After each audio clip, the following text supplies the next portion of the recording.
ये डिवाइस बहुत फेमस हो रहा है आजकल, जो आपके मोबाइल को ही एक हैंडहेल्ड गेमिंग कंसोल में कन्वर्ट करके उसी में टॉप क्लास गेम्स खिलवा सकता है। मैं कहा अच्छा जी, हम भी तो देखें। यही सोच के मैंने डब्बा खोला और डब्बे के अंदर से एक और लाल वाला डब्बा निकला, जिसकी मैंने बड़ी ही सेटिस्फाइंगली पन्नी वन्नी फाड़ के उद्घाटन कर लिया। बाय द वे, उस लाल वाले डब्बे की फीलिंग बहुत प्रीमियम है। और जैसे उसके अंदर मैंने अपना हाथ डाला, स्लाइड सी होकर ट्रे निकला, जिसके अंदर से मेरे को कंट्रोलर दिखने लग गया था। बट स्लाइड करते टाइम एक लाल कपड़ा सा भी निकला था, जो कि इस कंट्रोलर का पाउच है और थोड़ा वेलवेट से वाला कपड़ा है, जो देखने में काफी अच्छा सुंदर प्रीमियम लगता है। इसके अलावा डब्बे में से एक कार्ड निकला, जिसको बिल्कुल भी फेंकना मत, क्योंकि आगे काम आने वाला है। और एंड में निकला अपना कंट्रोलर भाई साहब, जो कि फर्स्ट लुक में सुंदर तो बहुत लगता है। PS5 के कंट्रोलर जैसा पर्ल व्हाइट कलर है, उसके ऊपर रेड कलर का टच तो और भी कॉम्प्लीमेंट करता है। इसकी बैक ट्रांसपेरेंट है, जिस वजह से पीछे मदरबोर्ड वगैरह सब दिखता है, जो काफी सुंदर लगता है। बैक साइड पे ग्रिप बढ़ाने के लिए एक टेक्सचर सा बना हुआ है, जिसका पकड़ने का एक्सपीरियंस ऐसे लगता है कि PS4 का कंट्रोलर पकड़ा हुआ है हाथों में। गेम पैड के बटन्स हैं वो बहुत ही क्लिकी फीलिंग के हैं, जिसके पीछे वाली साइड दो कस्टमाइजेबल बटन मिलते हैं। R1 और L1 के बटन्स भी क्लिकी हैं, और जो R2 और L2 वाले बटन है वो बटन्स नहीं है, वो प्रॉपर प्रेशर सेंसिटिव ट्रिगर्स हैं। और फोन रखने वाली जगह और इवन के इसकी साइड वॉल्स सब पे रबर कोटेड है, जिस वजह से फोन रखते टाइम कोई स्क्रैच वगैरह नहीं पड़ेगा। कि ये जो चार छोटे छोटे बटन देख रहे हो ना, ये बड़े काम के बटन हैं, जिसके अंदर मेन बटन ये वाला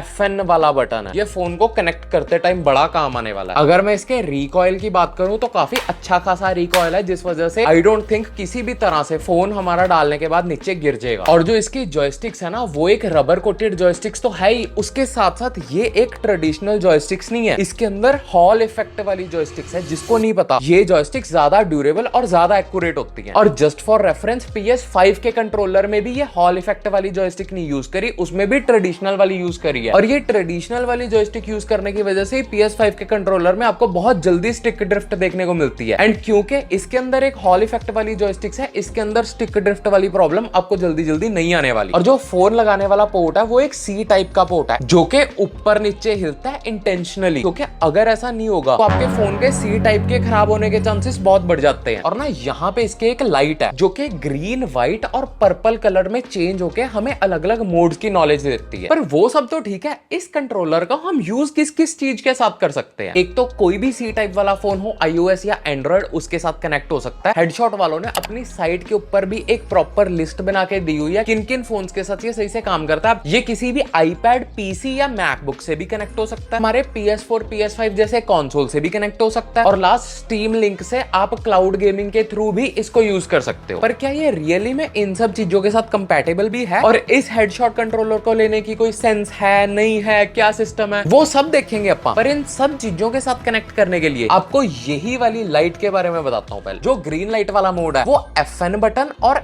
A दबा के दोनों को लॉन्ग प्रेस करके एक्टिवेट हो जाता है। और आप अगर किसी भी एंड्रॉइड फोन में डालते हो, चुप करके ये FN और A को दबाओ और अपनी गेमिंग एंजॉय करनी शुरू कर दो। पर अगर आपको इसे कनेक्ट करना है किसी भी मैकबुक, PC या iPad से, तो इसके ना नीचे भी एक USB का पोर्ट है। आप अपने iPad, मैकबुक या PC को कनेक्ट करोगे, मतलब आपकी इच्छा है C type two C type से करना है या C टाइप टू USB से करना है कनेक्ट। उससे कनेक्ट करने के बाद ये वाला FN बटन और ये वाला टर्बो छोटा सा T वाला बटन, ये दोनों को लॉन्ग प्रेस करके रखोगे तो पर्पल लाइट, मतलब पर्पल मोड ऑन हो जाएगा, जिसके साथ आप ब्लूटूथ के थ्रू उस डिवाइस को कनेक्ट कर पाओगे इजीली। पर वो डिवाइस सिर्फ तब तक कनेक्टेड होगा जब तक आप वायर के थ्रू उस डिवाइस के साथ कनेक्टेड हो, मतलब वो एक वायर्ड कनेक्शन होगा। क्योंकि ये वाला जो कंट्रोलर है ना, इसकी खुद में कोई बैटरी नहीं, ये दूसरे डिवाइस से बैटरी कंज्यूम करता है। जिसका मतलब जब आप फोन यहाँ पे लगा के गेम खेलोगे तो ये कंट्रोलर आपके फोन की बैटरी ही यूज करेगा। और जब आपका फोन कंट्रोलर को भी पावर दे रहा होगा, साथ साथ में गेम भी खिला रहा होगा, तो ऑब्वियसली बैटरी की कंजप्शन बहुत ज्यादा बढ़ जाएगी ना। तो उसी कंडीशन के लिए ये जो नीचे वाला इसका पोर्ट है, वो आता है एक्शन के अंदर, क्योंकि गेम खेलते हुए इस नीचे वाले पोर्ट के थ्रू आपका फोन भी चार्ज होगा। तो मतलब इसको कनेक्ट करने के बाद आप गेम खेलते खेलते भी फोन को चार्ज कर सकते हो साथ साथ। हाँ, पर एक चीज जरूर है, उस टाइम पे फोन के ऊपर काफी लोड होगा, क्योंकि फोन गेम भी खिला रहा है, फोन से इसको भी पावर मिल रही है और साथ के साथ फोन चार्ज भी हो रहा है, तो डेफिनेटली हीट अप भी फोन होता है उस टाइम के ऊपर। और इसके बाद रह गया लास्ट एक व्हाइट वाला मोड, जिसके अंदर आप FN और X दबाते हो, जिसको ये Xbox मोड भी कहते हैं। उस मोड के साथ भी आप अपने फोन को ब्लूटूथ के थ्रू कनेक्ट कर सकते हो। पर इस वाले मोड का मेरे को ज्यादा यूज के सिनेरियो नहीं मिला, मेन पर्पल और ग्रीन वालों का था। तो अब बात आती है कंसोल के साथ कनेक्ट करने की। ये मैंने कनेक्ट कर रखा है वहां से यहाँ तक, और ब्लूटूथ मोड पे भी लगाया हुआ है है मैंने इस टाइम पे इसको, बट ब्लूटूथ के अंदर जाता हूँ तो वहां पे कुछ भी शो ही नहीं होता है। तो उसके अंदर आई डोंट नो क्या सिस्टम है। और सेम एज जो स्टीम लिंक की क्लाउड गेमिंग है वो इंडिया के अंदर अवेलेबल ही नहीं है, वो वीपीएन वगैरह लगा के खेलनी पड़ेगी, तो वो भी मैंने ज्यादा टेस्ट नहीं करा। और टू बी वेरी ऑनेस्ट, ये स्टीम लिंक, कॉन्सोल, इन सब चीजों के साथ इस कंट्रोलर को यूज करने की कोई सेंस भी नहीं है, क्योंकि 5,000 रुपए के अंदर एक नॉर्मल कंट्रोलर की तरह यूज करने के लिए थोड़ी ना खरीदोगे इस कंट्रोलर को। इसकी मेन शक्तियां तो यही है ना कि ये एक हैंड हेल्ड गेमिंग कॉन्सोल बन सकता है, और सिर्फ पहली बार जब आप फोन को कनेक्ट करते हो तब FN+A दबाना पड़ता है, उसके बाद जब भी आप निकालते डालते हो ये ऑटोमेटिकली कनेक्ट हो जाता है। और कनेक्शन काफी अच्छा है, मेरे को कभी भी कनेक्शन के अंदर, कनेक्टिविटी के अंदर कोई प्रॉब्लम नहीं है इस कंट्रोलर के साथ। और जैसे कि मैंने इस कंट्रोलर के अंदर Note 10 Plus को डाला हुआ है, तो ऐसे लगता है कि निंटेंडो का OLED वाला वेरिएंट यूज कर रहे हैं, क्योंकि एक तो Note 10 Plus का साइज बड़ा, ऊपर से स्क्रीन OLED, तो भाई साहब मजा आ जाता है। और ना ये वाला जितना भी लाइटों वाला सिस्टम मैं बता रहा हूँ, इनका आपको याद है कार्ड निकला था, उस कार्ड के ऊपर स्कैन करके ना आप आराम से पढ़ सकते हो, जिसके अंदर आपको बड़े इजीली समझ आ जाता है क्या सिस्टम है, कैसे है, क्या है। और वहीं से स्कैन करके ना मैंने इनकी एप्लीकेशन डाउनलोड करी। ये एप्लीकेशन प्ले स्टोर और ऐप स्टोर दोनों के ऊपर बड़े आराम से अवेलेबल है, जिसका नाम प्ले हेडशॉट करके है। और जैसे उस ऐप के अंदर सर्फिंग करते हैं तो बड़ा सुंदर सा इंटरफेस है, जैसे PS5 के अंदर गेम चेंज करने पे वॉलपेपर चेंज होता है, वैसे ही प्ले हेडशॉट नाम की जो एप्लीकेशन है उसके अंदर होता है। पर इस साइट का ज्यादा यूजेज है ही नहीं है, क्योंकि सबसे पहली चीज, अगर आपको कोई भी गेम खेलनी है और आप इससे सिलेक्ट करते हो कि हाँ ये गेम डाउनलोड हो जाए, तो ये एप्लीकेशन आपको दोबारा आपके फोन के स्टोर पे ही भेजेगी। दूसरी चीज, जौन सी भी आपकी गेम इंस्टॉल्ड है वो आपकी इसी ऐप के ऊपर नहीं आएगी, वो आपके फोन के अंदर ही आएगी, तो इस ऐप को खोलने की क्रेडिबिलिटी और कम हो जाती है। तीसरी चीज, अगर आपको कोई भी गेम सर्च करनी है तो सर्च करते टाइम अगर आपसे स्पेलिंग गलत हो गए तो वो गेम नहीं आएगी, या फिर अगर सही भी है तो भी बड़ी बार कोई गेम आती नहीं। मैंने GTA San Andreas सर्च करी थी, वो आई हो नहीं। और इन सब चीजों की वजह से आप ऐप को ज्यादा यूज ही नहीं करने वाले। एंड हेडशॉट कंपनी वाले कहते हैं कि इस कंट्रोलर के साथ हमें 500 से प्लस गेमों की सपोर्ट मिलती है, और आई टोटली एग्री, काफी अच्छी खासी सपोर्ट है। इसके अंदर हम बहुत अलग अलग तरह की, जैसे GTA San Andreas जैसी गेम जो PS2 पे लॉन्च हुई है, वो पोर्ट होकर एंड्रॉइड पे लॉन्च हुई है, उसको भी आराम से खेल सकते हैं इस कंट्रोलर के साथ। इसके साथ हम अलग अलग एमुलेटर्स डाल के फोन के ऊपर वो पुरानी रेट्रो गेम्स को भी एंजॉय कर सकते हैं, जिसका नंबर बहुत ही बड़ा हो जाता है। और जो फोन के अंदर छोटी मोटी गेम जैसे असफॉल्ट, अपहिल रश वगैरह जैसी, उन गेम्स का एक्सेस भी इस कंट्रोलर के साथ हमें मिल जाता है। पर कई लोग शौकीन होते हैं बैटल ग्राउंड और COD जैसी गेम्स खेलने के लिए। अब उसका सीन मैं बताता हूँ क्या है भाई साहब, क्योंकि आप खेल भी सकते हो, आप नहीं भी खेल सकते। Let me tell you. तो कंट्रोलर को कनेक्ट करने के बाद मैंने PUBG चलाई, एंड PUBG तो चली हो नहीं, इसके अंदर सिर्फ एक जॉयस्टिक जिससे हम एंगल चेंज करते हैं, वही वाला कंट्रोल चल रहा था सिर्फ और सिर्फ। फिर मैंने सोचा कि हो सकता है PUBG के साथ प्रॉब्लम हो, मैंने कॉल ऑफ ड्यूटी चला के देखी, वो भी नहीं चली। मैंने इसका पर्पल मोड ट्राई कर लिया, व्हाइट मोड ट्राई कर लिया, ग्रीन मोड ट्राई कर लिया, मतलब अपने एंड से मैंने सारा कुछ ट्राई कर लिया, लेकिन दोनों में से कोई गेम नहीं चली, ये स्पोर्ट्स वाली। फिर मैंने करा कस्टमर केयर को सपोर्ट। वैसे तो मुझे ये कंट्रोलर ब्रांड वालों ने भेजा एंड मेरे पास उनका पर्सनल नंबर भी था, पर मैं कहा उसमें क्या मजा। उस नंबर पे कॉल करा जो इनकी साइट पे कस्टमर सपोर्ट का नंबर है, और मैंने एक अननोन नंबर से कॉल करी। जो कॉल इन्होंने पिक की नहीं करी, और 2-3 सेकंड बाद मैंने दोबारा कॉल करी तो उनका बिजी आ रहा था। आई थिंक वो मेरे को ही कॉल बैक कर रहे होंगे। 5-7-10 मिनट बाद मैंने इनको दोबारा कॉल करी तो मेरी कॉल उठा ली भाई इन्होंने। हेलो, हाँ जी, हेडशॉट से बात कर रहे थे?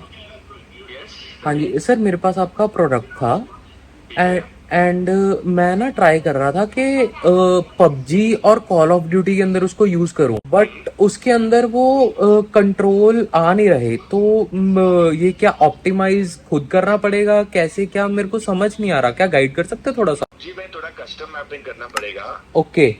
और कॉल ऑफ ड्यूटी में मैं अभी बताऊंगा। तो अभी कंट्रोलर अंदर डाल के फंक्शन और टर्बो T बटन दबाओ। ठीक है।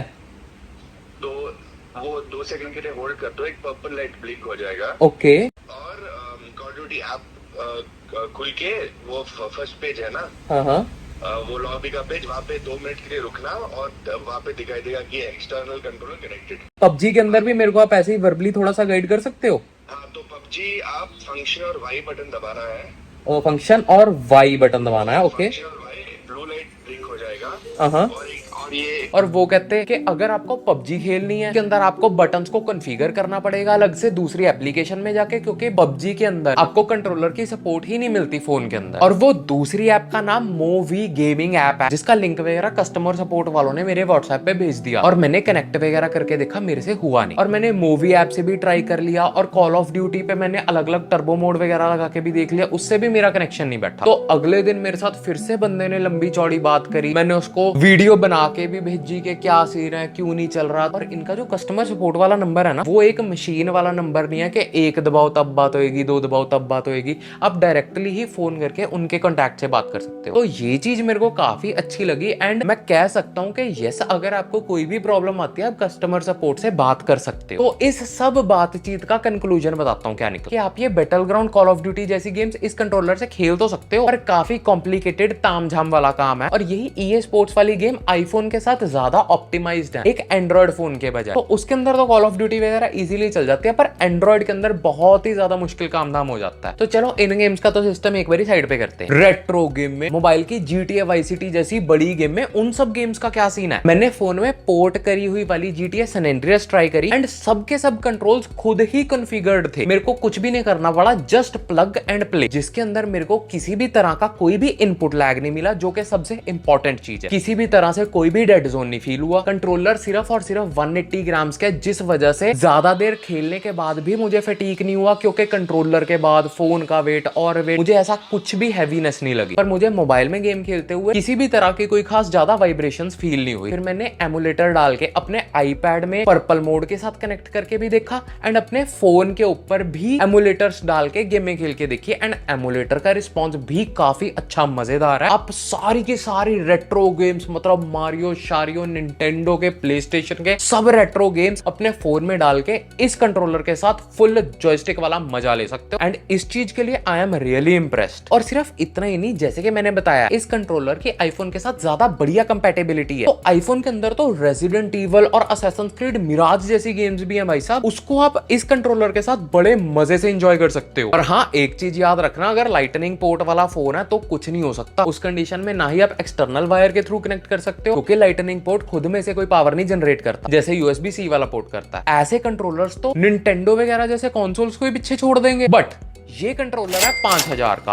और मार्केट में एक और कंट्रोलर भी आता है जो काफी फेमस है, EvoFox Deck, जो कि आता है 3000 रुपए का। अब उसमें और इसमें डिफरेंस क्या है, क्योंकि पैसों का तो 2000 का डिफरेंस है, जो कि अगर आप मेरा डिस्काउंट कूपन वगैरह लगा लेते हो वो 500 कम करके सिर्फ 1500 का डिफरेंस रह जाएगा। अब वो 1500 के डिफरेंस के अंदर सबसे पहले तो आपको इस कंट्रोलर के अंदर एक हॉल इफेक्ट वाले जॉयस्टिक्स मिलेंगे। सेकंड चीज, इस कंट्रोलर के साथ आप फोन को गेम खेलते खेलते भी चार्ज कर सकते हो, लेकिन दूसरे कंट्रोलर के अंदर ऐसा कोई सीन नहीं है। तीसरी चीज, इस कंट्रोलर की खुद में कोई बैटरी नहीं है, तो आपको इसको चार्ज करने की कोई टेंशन लेने की जरूरत नहीं है। जस्ट अपने फोन को चार्ज करो, इसमें डालो और गेम में खेलो। लेकिन EvoFox Deck को आपको अलग से चार्ज करना पड़ता है। चौथी चीज, इसका कस्टमर सपोर्ट काफी रिस्पॉन्सिव है एंड मैंने खुद से ट्राई करके देखा है ये चीज। पांचवी चीज, इसके जो R2 और L2 वाले बटन है वो एक प्रेशर सेंसिटिव बटन है, लेकिन उस वाले के अंदर वो बटन है। तो ये इतनी सारी चीजें आपको 1500 रुपए और प्लस के अंदर मिलती है। और भाई सच्ची बताऊं, जब मेरे पास ये कंट्रोलर आया था ना, मैं इतना इंप्रेस्ड नहीं था कि क्या ही कर लेगा ये। पर आप सही में इसको एक हैंड हेल्ड गेमिंग कंसोल की तरह यूज कर सकते हो, जिसमें आप अपनी मन पसंदीदा साइज की स्क्रीन डाल सकते हो। पर मेन सस्पेंस यहाँ पे हिट करता है कि जो एप्पल है वो अपने मोबाइल पे ही बढ़िया बढ़िया नए टाइटल्स लॉन्च करने लग गया है। जैसे अब असैसिन्स क्रीड मिराज थी, रेजिडेंट ईवल थी, और ये वाली जो नई गेम्स है ये इन कंट्रोलर्स के साथ ऑप्टिमाइज भी कंप्लीट नहीं है। मतलब कुछ करने की जरूरत नहीं, जस्ट फोन डालो और मजे करो। और अगर आपको ऑन द गो गेमिंग करनी है, अलग से किसी कंसोल पे 30-40 हजार पे नहीं खर्चने, और आपके पास एक अच्छा खासा फोन है ही है, उस कंडीशन में ये बड़ी जबरदस्त चीज है, क्योंकि आजकल तो बहुत बढ़िया बढ़िया गेम में फोन पे लॉन्च होने लगी है।